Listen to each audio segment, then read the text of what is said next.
May bulong dinggin mo.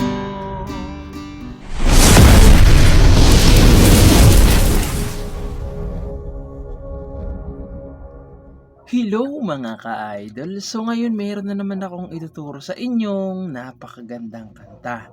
Ang title pala nitong kanta is yung Oras Na by Kurita, no? Old song tong kanta na to mga ka-idol, no? So sa mga mahilig ng old song dyan, itong gagawa tayo ng tutorial, okay? So itong Oras Na to, maganda to kasi 4 na chords lang siya hanggang matapos na yung kanta. Sa chorus lang siya nag-iba, okay? So dito muna tayo sa kanyang strumming pattern. Yung strumming pattern natin is ganito lang. Down, down, up, up, down, down. Kung kaya nyo yung down, up sa dulo, mas maganda lagyan nyo. Kung hindi nyo naman kaya yung down, up, wag na lang, okay? So proceed naman tayo dito sa kanyang whole verse. So yung whole verse niya rito is C. So yung C, second string, ayan, fourth string, tsaka fifth string, okay, C. Sunod is G. So yung G, first string, second string, fifth string, tsaka sixth string. Sunod is F. So may isa siyang bar chords. Pero alam ko naman kaya niya. Yung F, nakabar sa first fret, sa second fret, third string, sa third fret ay fifth string, tsaka fourth string, ayan. F, tapos babalik lang kayo ng C.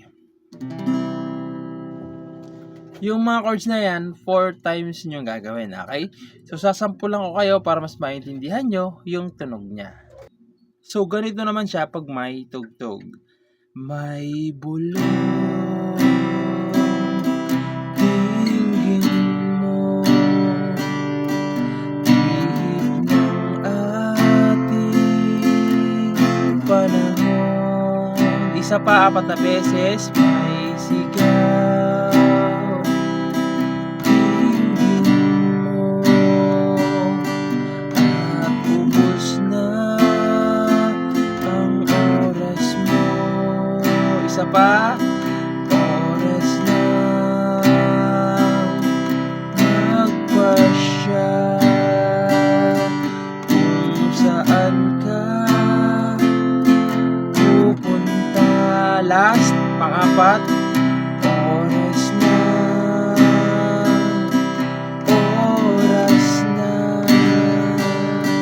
mag-iba ka ng landa. Tapos papasok yung chorus. Tayo na sa liwa. So, papasok na doon yung kanyang chorus. Okay? So, proceed naman tayo doon sa kanyang chorus. So, yung chorus niya naman dito mga ka-idol is F. Ayan. So, naturo naman na natin to isa-isa, kaya hindi na natin ni-isa-isahin yung string na. Ayan, F.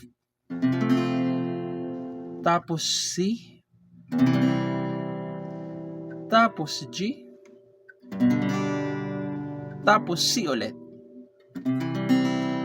Okay? Yung 4 na chords na yan, 2 times nyo naman gagawin. Okay? 2 beses nyo siyang gagawin sa chorus. Okay? So, sasampulan ko naman kayo para mas maintindihan nyo yung kanyang chorus. So, ganito naman siya sa chorus. Tayo na sa liwanag, ang takot ay nasa isip lamang. Tama na ang pag-alinlangan, ang takot ay nasa isip lamang.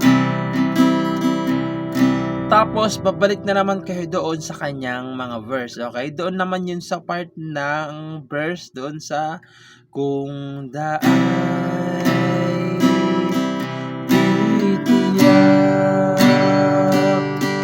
at ang ulo'y laging ligaw. So, ganun na naman siya, babalik na naman siya doon, okay?